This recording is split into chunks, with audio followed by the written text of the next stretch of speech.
İşə götürən qanunvericiliyin icazə verdiyi hallarda işçini ay ərzində nəzərdə tutulan istirahət günlərində işə cəlb edirsə, əlavə ödəniş etməlidir. Dövlət Əmək Müfəttişliyi Xidmətinin rəisi Vəli Quliyev qurumun 2025-ci il üzrə gördüyü işlər və bu il üçün hədəflər mövzusunda keçirilən mətbuat konfransında bu barədə danışıb. Qurum rəsmisi saat hesabı, əmək haqqı və digər mövzulara da toxunub.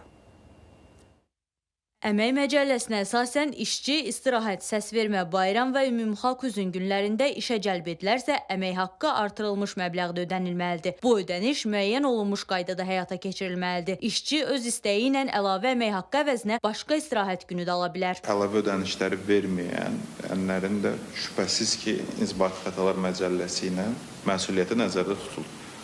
Əgər elə hallar mövcuddursa və yaxud da bayram günlərindən öncə qısaldılmış gün verməyiblərsə də, yəni işçinin bizə müraciət çərçivəsində bu hallar araşdırılır, müvafiq sənədlər işə götürəndən alınır. Əgər fakt təsdiqini tapırsa, cərimə tərtib olunur və həmin ödənişin ödənilməsi üçün məcburi göstəriş verilir. İşçi həqiqi hərbi xidmətə çağırıldıqda əmək müqaviləsinə xitam verilir. Bu halda işə götürən tərəfindən işçiyə orta aylıq əmək haqqının azı 3 misli miqdarında müavinət ödənilməlidir. Vəli Quliyevin sözlərinə görə 2025-ci il üzrə bədbəxt hadisələrin ən çox qeydə alındığı iqtisadi sahələr tikinti və emal sənayesidir. 75 nəfər vəfat edib, 605 nəfər isə müxtəlif dərəcəli xəsarət alıb. Xidmət rəisi həmçinin qeyd etdi ki, zərərli sahədə işlədiyini anlayan şəxs buna görə əlavə müavinət almalı olduğunu öyrəndikdə müvafiq qurumlara müraciət etməlidir. Vəli Quliyev saat hesabı əmək haqqıya keçiddən də danışdı. Saat hesablı əmək haqqıya mərhələli keçid nəzərdə tutmuşuq.